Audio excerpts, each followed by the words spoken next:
민수기 13장 1절에서 3절 말씀을 다 같이 한 목소리로 함께 읽겠습니다. 시작. 여호와께서 모세에게 말씀하여 이르시되 사람을 보내어 내가 이스라엘 자손에게 주는 가나안 땅을 정탐하게 하되 그들의 조상의 가문 각 지파 중에서 지위가 안 된 자 한 사람씩 보내라. 모세가 여호와의 명령을 따라 바란 광야에서 그들을 보냈으니 그들은 다 이스라엘 자손의 수령된 사람이라. 아멘. 주님의 말씀입니다. 오늘도 주님의 은혜가 예배하는 모든 분들 가운데 함께 하시기를 축복합니다. 우리 가슴에 손을 얹고 믿음으로 함께 선포하겠습니다. 하나님을 만나면 살아납니다. 예수님을 믿으면 행복합니다. 성령님이 임하면 가능합니다. 할렐루야. 아멘. 믿음의 선포대로 되실 줄 믿습니다. 여러분, 내가 너무나 사랑하는 사람이 나에게 아주 좋은 선물, 아주 값비싼 선물을 여러분에게 선물한다고 생각하면 그것을 택배로 여러분이 받고 그 택배 상자를 이제 뜯기 직전이라면 여러분의 마음이 지금 어떻겠습니까? 설레겠죠. 또 기분이 좋겠죠. 또 거기에다가 아주 값비싼 거라면, 비싼 거라면 또 더 좋겠죠. 어떤 분들은 현금이 더 좋습니다. 그런 분도 있는데 택배로 가장 좋은 선물을 여러분이 지금 받자마자 이제 뜯기 직전이라고 하면 그때를 상상할 때 너무나 행복할 것입니다. 그리고 이것을 여러분 어떻게 하시겠습니까? 택배가 왔으니까 하루, 이틀, 일주일 묵혀두고 천천히 뜯겠습니까? 아니면은 받자마자 기다렸다는 듯이 바로 뜯어서 확인하고 보도록 하겠습니까? 아마 대부분의 사람들이 묵혀두는 사람은 없을 겁니다. 바로 즉시로 가져와서 뜯고 안에 뭐가 있는지를 확인해 볼 것입니다. 그런데 만약에 그 선물을 보고 나서 선물 보고 실망하는 경우가 있을까요? 근데 그것이 내가 정말 마음에 드는 것이고 너무 값비싼 것이고 정성이 가득한 것이고 어느 하나 부족할 것이 없는 나에게 너무나 좋은 중요한 나에게 딱 맞는 선물을 받았음에도 불구하고 선물 별론데 라고 말하는 사람은 아마도 없을 것입니다. 믿음이라고 하는 것은 하나님께서 주시는 선물을 그대로 기쁨으로 받는 것입니다. 그것이 믿음입니다. 그래서 믿음이라고 하는 것은 하나님께서 나에게 선물을 주시는 것, 그리고 그 선물을 가장 좋은 것을 주신다라는 것을 믿는 것, 이것이 믿음의 가장 중요한 정의라고 볼 수가 있습니다. 그런데 믿음이 없다는 것은 그 결과는 아주 끔찍합니다. 믿음이 없다는 것은 죽음이기 때문에 그렇습니다. 지나친 두려움도 있고 걱정도 있고 근심도 있습니다. 그것은 믿음으로 살지 않기 때문에 그렇습니다. 때로 우리는 지나친 두려움도 생길 수도 있습니다. 걱정도 있을 수도 있죠. 근심도 있을 수도 있습니다. 이것이 아무것도 없는 사람이라면 머리에 핀을 꽂아야 돼요. 머리에 그 꽃을 꽂아야 됩니다. 아무 걱정이 없거든요. 누구나 다 근심도 있고 걱정도 있고 두려움이 있습니다. 그런데 이 모든 두려움, 근심, 걱정을 다 이겨나갈 수 있는 그것이 바로 믿음이라는 것입니다. 오늘 본문에 보면 정탐하게 하되, 정탐하다라고 하는 것은 조사하다라는 뜻입니다. 가서 자세히 보고 확인하고 조사하는 거예요. 그것이 정탐하는 것입니다. 정탐하는 내용을 보니까 13장 17절에서부터 나오는 부분이 있습니다. 모세가 가나안 땅을 정탐하러 그들을 보내며 이르되 너희는 내게 길로 행하여 산지로 올라가서 그 땅이 어떠한지 정탐하라. 그 땅이 어떠한지 정탐하라.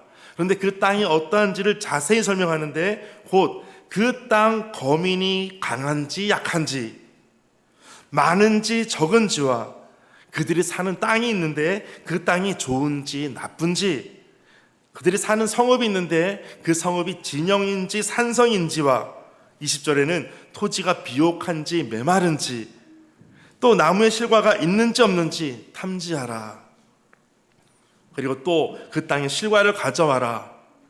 그때는 포도가 처음 익을 쯤이었더라. 이렇게 말씀합니다. 그 모든 자세하게 그 땅의 사람들, 또 땅이 어떤지 성읍이 어떤지를 자세하게 말합니다. 그런데 중간에 하나 표현하는 것이 있었어요. 바로 담대하라라는 거예요. 담대하라. 그것을 탐지하라, 담대하라. 또 그 땅의 실과를 가져와라.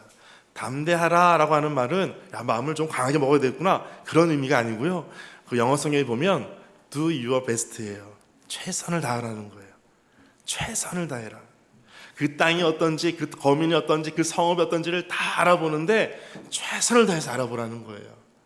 그 말은 지금 그 땅을 우리가 갈 수 있는지 없는지를 보라는 얘기가 아니라 그 땅 우리가 갈 땅이기 때문에 자세히 알아보고 우리에게 알려주어라 라고 하는 말씀이었어요. 진영인지 산성인지라고 할 때 진영이라고 하는 것은 야영지인가 아니면 산성 요새와 같은 곳인가 이것을 물어보는 거예요. 허술한 땅인지 아니면 요새와 같이 울타리가 있는 방어태세가 완비된 곳인지 그것을 정확하게 보라는 거예요. 우리가 갈 땅이기 때문에 그렇죠. 여러분 집을 구하고 알아볼 때에도 내가 갈 집이면 내가 살 집이면 대충 보지 않을 거예요. 근데 지금 가나안 땅은 아브라함 때부터 약속의 땅이에요. 이스라엘 모든 백성이 이제 거주할 땅이에요. 그러니까 그 땅을 자세히 봐야 되는 거예요. 자세히 보고 우리가 어떻게 살아야 될지 그곳에서 어떻게 우리가 매뉴얼을 가지고 움직여야 될지를 자세히 보라는 거예요. 그래서 담대하라, 최선을 다하라 라고 말씀하시는 거예요. 민수기 13장 25절에 그 땅을 이제 정탐하는 사람들이 정탐하기 시작해서 며칠이 걸렸냐면 40일이 걸렸어요. 40일 동안 땅을 정탐하기를 마치고 돌아와 라고 되어 있어요. 40일 동안 정탐꾼이 다녀올 정도니까 사실 그렇게 먼 땅은 아닐 수 있다라는 거예요. 40일이면 왕복이니까 한번 편도로 가는 데가 20일을 볼 수가 있겠죠. 그런데 가고 찍고만 오는 것이 아니라 자세히 정탐하고 할 시간이 필요하기 때문에 그 시간을 자세히 보면 20일이 채 되지도 않습니다. 그곳은 가데스 북동쪽에서부터 북쪽 경계인 르보 하맛 가까이에 있는 르홉까지 가서 거기에서 헤브론까지 건너가게 됩니다. 그 땅을 자세히 보니까 거리를 한번 측정해 봤어요. 그랬더니 약 400km 정도가 됩니다. 400km 정도면 어느 정도 되냐면 서울에서 출발해서 부산까지예요. 그러니까 400km의 거리가 생각보다 멀게 생각이 될 수도 있을 겁니다. 그런데 보통 군인 장정들이 1시간에 4km를 걸어가요. 행군을 합니다. 그러면은 15시간을 만약 걷는다 그러면 하루에 60km를 갈 수가 있어요. 그럼 400km를 매일매일 그렇게 걷는다면 약 일주일 정도면 갈 수 있는 거리라는 거예요. 생각보다 가깝죠. 여러분 심심하신 분들은 서울에서 부산까지 한번 걸어가 보십시오. 한 일주일이면 갈 수 있습니다. 그런데 중요한 것이 있어요. 그들이 이렇게 정탐하러 가는 시기가 어떤 시기냐면 민수기 13장 20절에 보니까 그때는 포도가 처음 익을 즈음이었더라. 포도가 처음 익을 즈음이라고 하는 그 시기를 말씀하고 있어요. 왜 이 말씀을 하냐면 그때가 7월 말에서 8월 초예요. 그러니까 가장 더울 때, 그 중동 지역에 가장 더울 때, 낮 시간에는 더워서 나올 사람도 없습니다. 그런데 그 시간, 그때에 지금 정탐을 가는 거예요. 정탐 가는 것이 쉽지 않다는 것을 알 수가 있습니다. 7월 말에서 8월 초에 아주 더울 때 가야 됩니다. 행군조차 어렵고 심지어 군인들도 7, 8월에는 야외 훈련들을 안 합니다. 나가서 사고 나면 안 되기 때문에 하지 않습니다. 또 매일 소금도 주워가면서 훈련을 하기도 하고 하는데 여름 때는 소금도 주지 않고 소금은 주더라도 훈련을 하지 않습니다. 그런데 담대하라는 거예요. 최선을 다하라는 거예요. 힘든 거 내가 알고 있어. 그런데 최선을 다해라. 너가 지금 그 더운 날에 걷는 것조차 헉헉대고 쉽지 않은데 힘들다는 거 알고 있어. 그런데 최선을 다하라는 거예요. 왜냐하면 너희가 갈 곳이기 때문이야 라는 거예요. 여러분 어떤 상황 속에서도 하나님께서 우리의 힘든 상황을 너무나 잘 알고 계세요. 근데 우리에게 말씀하시는 것이 있어요. 담대하라는 거예요. 최선을 다하라는 거예요. 여러분 옆에 계신 분에게 한번 말씀해 주실까요? 담대하십시오. 이렇게 한번 말씀해 주실까요?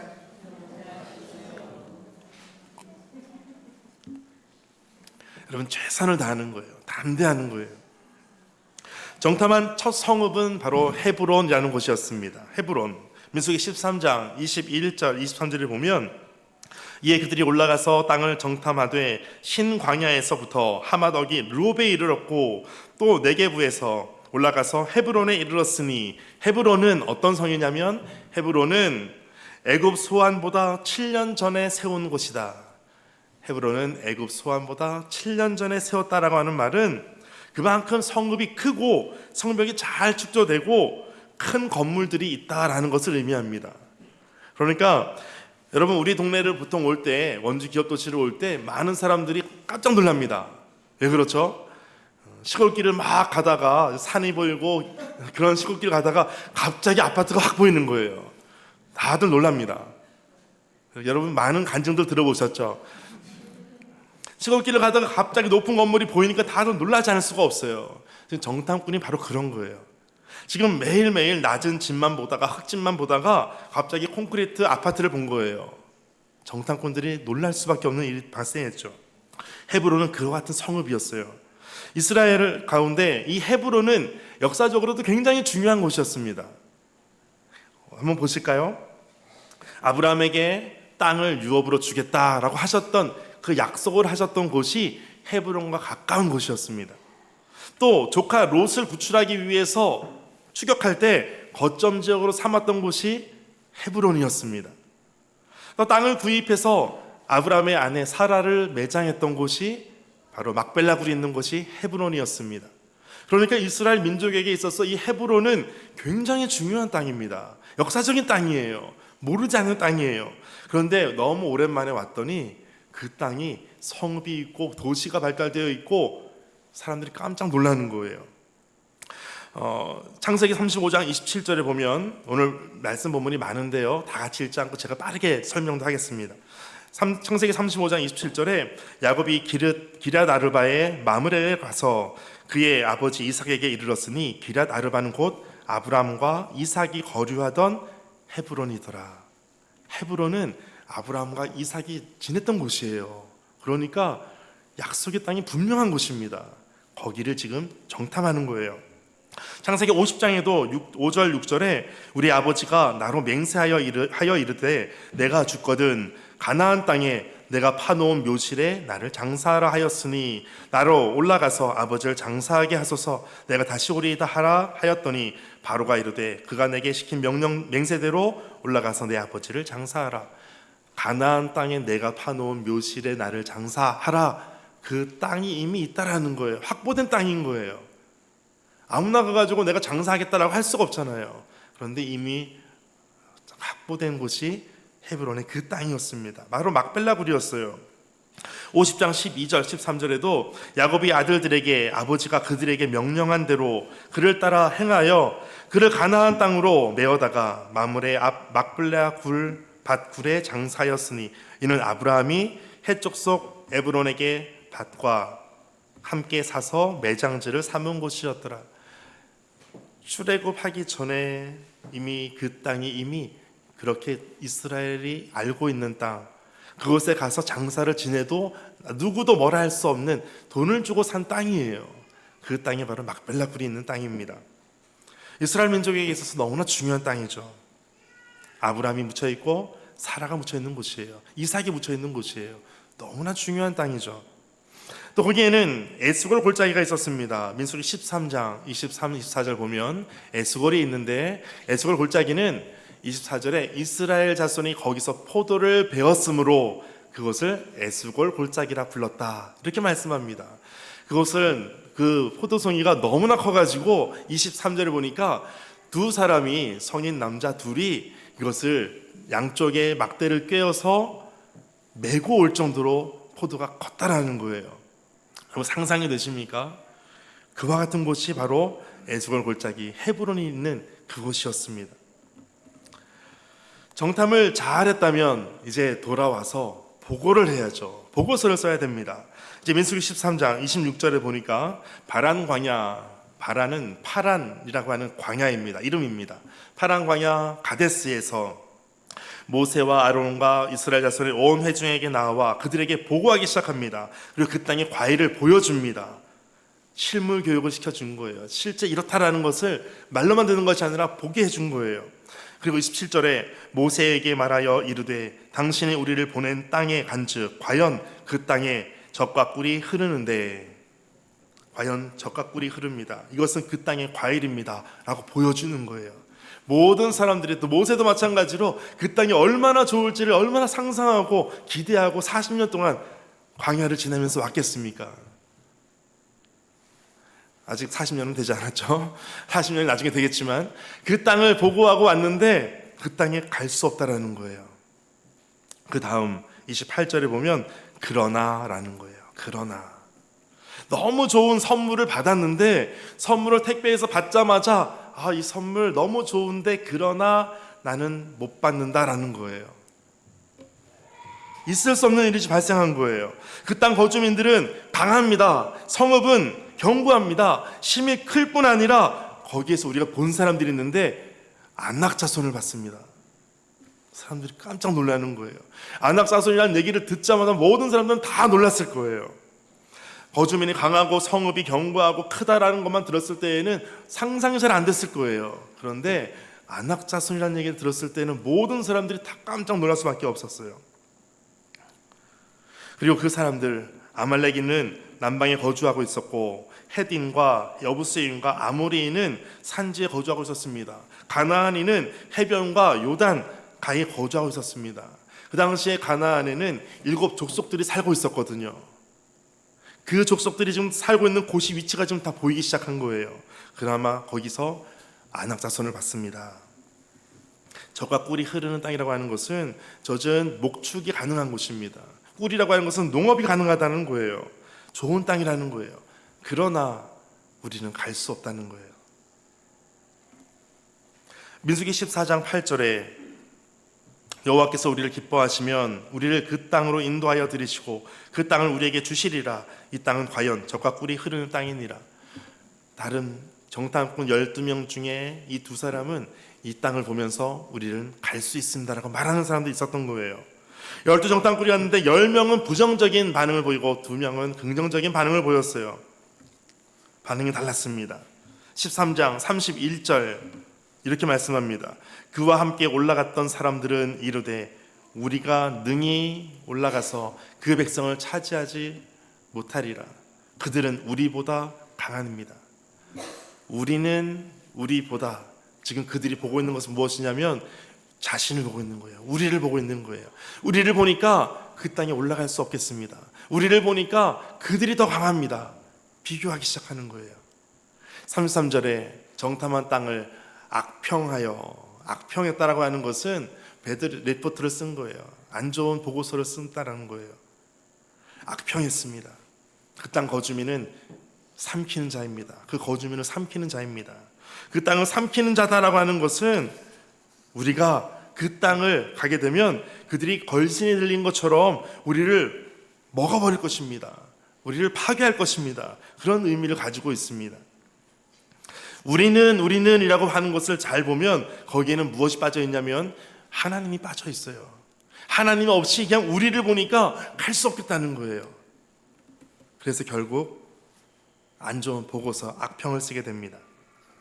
안악자손은 거인족이에요.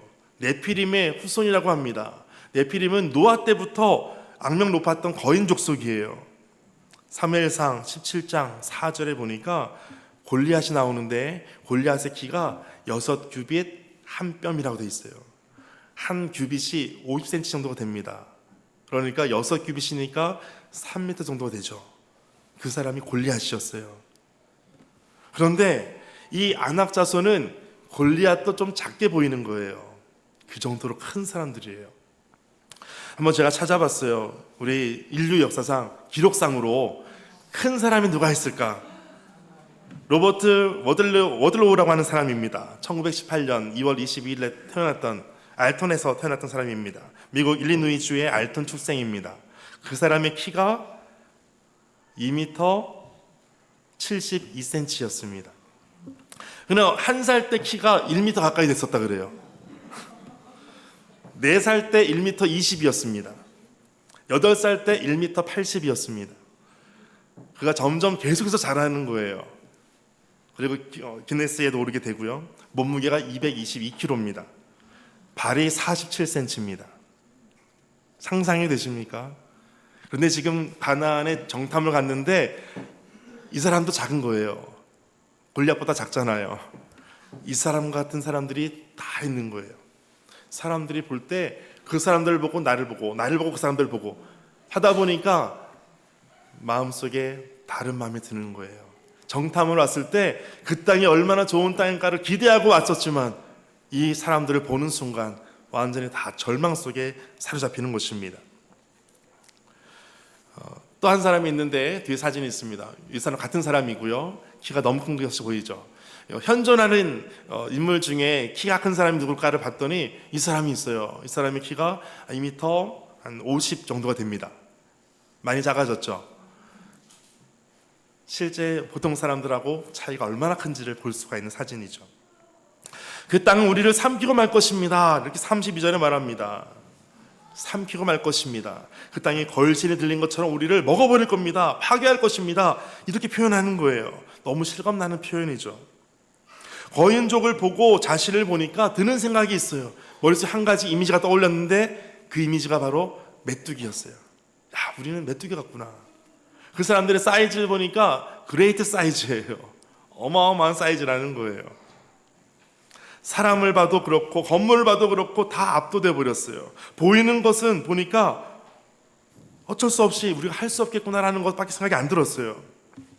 그러나 하나님을 바라보는 순간 우리는 달라질 수 있어요. 하나님을 바라본다는 것은 하나님의 말씀을 기억하는 거예요. 여러분, 중간에 갈렙이 끼어들어서 보고 중에 말하고 있었습니다.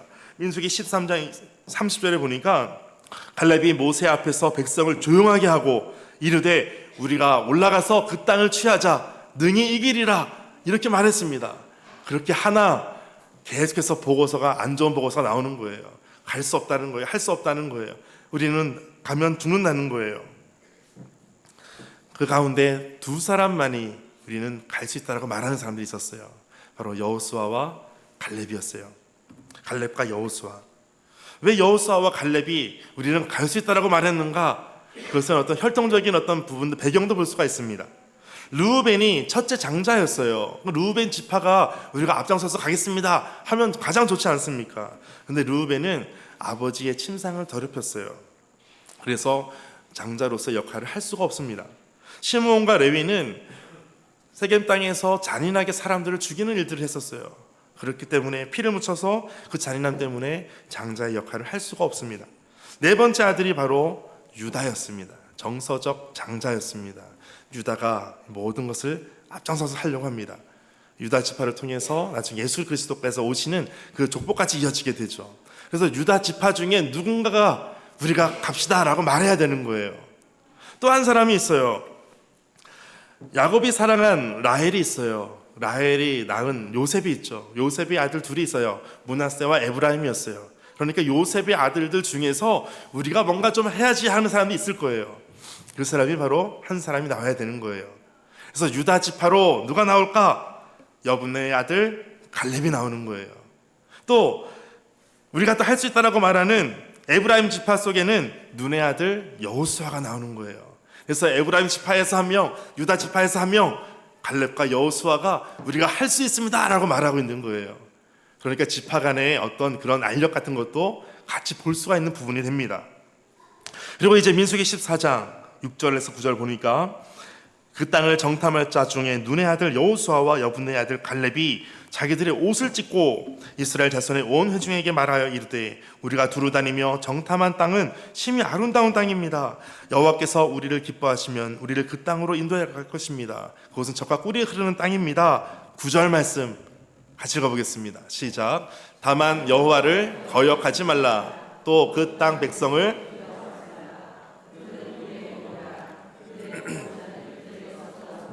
여호와는 우리와 함께 하시느니라.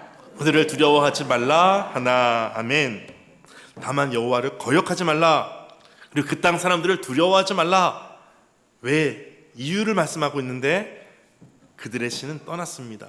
그들에게서 떠났고 여호와는 우리와 함께 하시기 때문입니다. 하나님께서 함께 하시는 것을 믿는 것, 이것이 믿음이라는 것입니다. 사람들을 보고 안악자손을 보는 것이 아니라 그 사람들을 보고 두려워 떠는 것이 아니라 나와 함께 하신 하나님을 믿는 것, 하나님을 생각하는 것, 이것이 믿음이라는 거예요.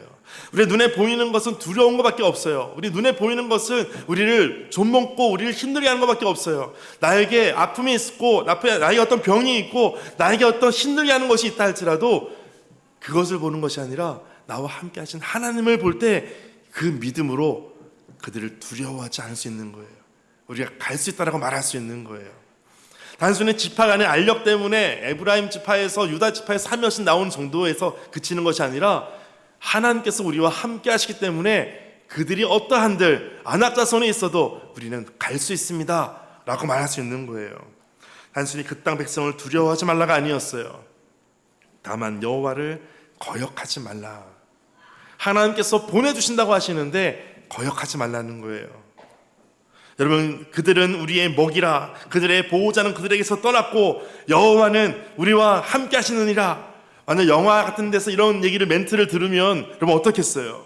사람들의 이 얘기를 듣고 막 환호를 주고 그래 막 우리는 갈 수 있다, 얼마나 그 모습이 상상이 되겠죠. 그런데 14장 10절에 보니까 온 회중이 그들을 돌로 치려 하는데 믿음이 없으니까 돌로 치려는 거예요. 할 수 있다라고 말하는데 돌로 치려는 거예요. 그때에 여호와의 영광이 회막에서 이스라엘 모든 자손에게 나타나시니라. 갈렙과 여호수아를 하나님의 영광으로 보호해 주시는 거예요. 보고를 들은 결과 이스라엘 백성들은 원망하기 시작합니다. 하나님께서 어떻게 하시는가? 하나님의 반응은 세 가지였습니다. 첫째는 민수기 14장 28절에 너희 말이 내 귀에 들린 대로 내가 너희에게 행할 것이다.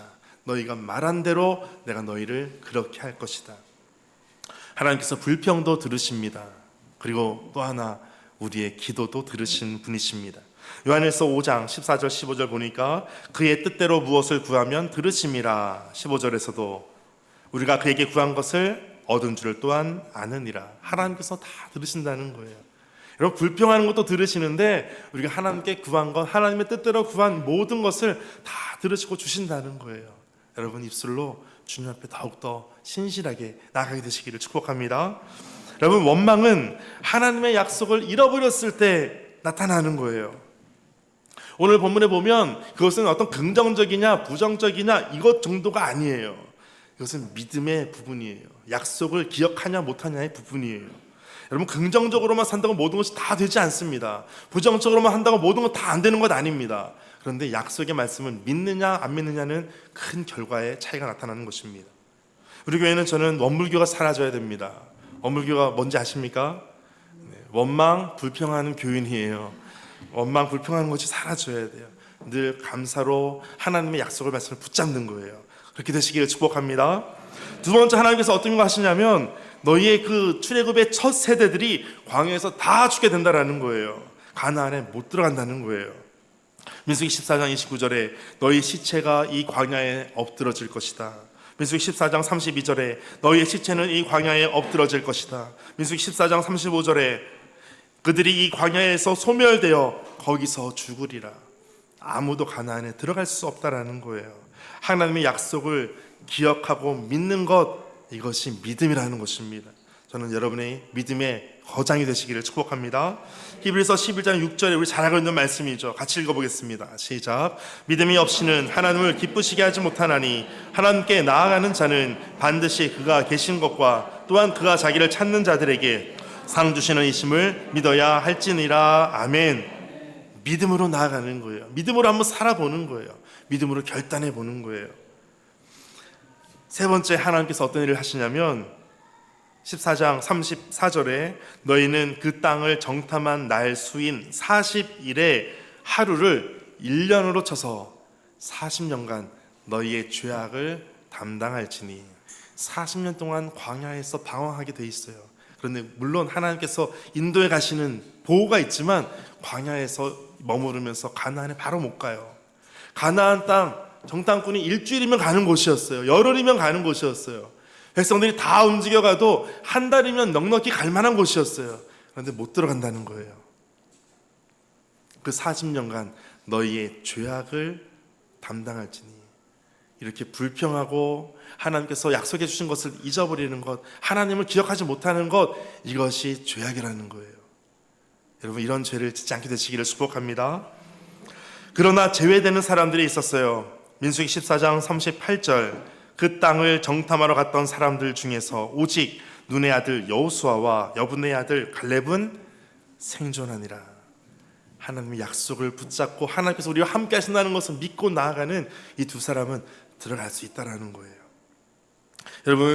여러분이 아는 이름이 있으면 한번 생각해 보시면 좋을 것 같아요. 삼무아, 사밧, 이갈, 발디, 갓디엘, 갓디, 암미엘, 스둘, 나비, 그우엘. 아는 이름 있으십니까? 뒤에 또 있어요. 갈렙, 여호수아. 여러분 아는 이름, 어떤 이름 있으십니까? 갈렙과 여호수아는 아시겠죠? 앞에 10사람은 똑같이 정탐을 갔던 사람들이었어요.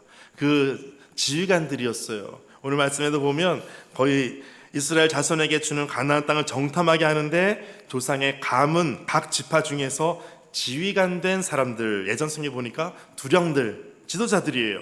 그 사람들 한 사람씩을 보내라. 다 지도자들이었어요. 그런데 10사람을 누구도 기억하지 않아요. 10사람의 행적 누구도 말하지 않아요. 기억하는 사람은 약속을 믿는 하나님의 말씀을 기억하는 갈렙과 여호수아만 기억하는 것입니다. 오늘 우리에게 말씀하는 거예요.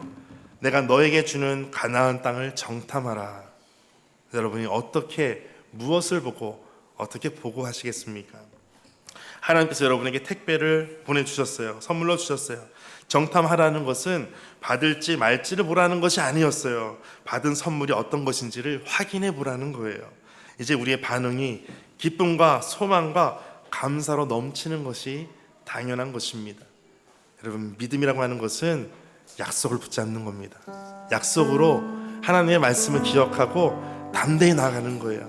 최선을 다해서 사는 거예요. 약속의 말씀 붙잡고 내가 할 수 있습니다. 주님 능력 주시는 자 안에서 내가 할 수 있습니다. 내가 담대하게 최선을 다하겠습니다. 그것을 붙잡고 나아가는 것입니다. 우리 안에 펼쳐진 어떠한 두려운 것들, 안악자손들, 큰 성읍들, 그것을 보기보다 나와 함께 하신 하나님을 보시고 오늘도 담대하게 나아가겠으면 좋겠습니다. 오늘 말씀 가지고 기도할 때 하나님, 우리가 주는 땅을 정탐할 때 하나님의 약속을 붙잡고 기쁨과 소망으로 나아가게 하여 주옵소서. 함께 기도하겠습니다.